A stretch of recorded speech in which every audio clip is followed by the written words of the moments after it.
qibla. If I'm traveling, if I'm in the flight, I shared with you before in my latest trip to Malaysia. I asked the flight attendant, can I pray? They said, yes, here.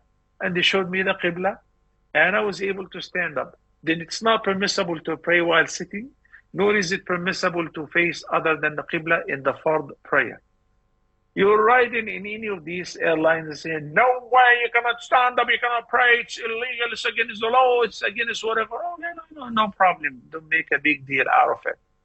What time do we land?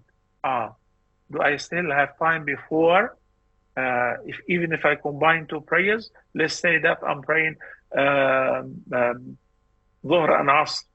Am I going to land before sunset? Yes, then don't pray in the flight. Wait until you land, then you can pray at the airport standing and facing the Qibla. No, Sheikh, unfortunately, we will reach after sunset.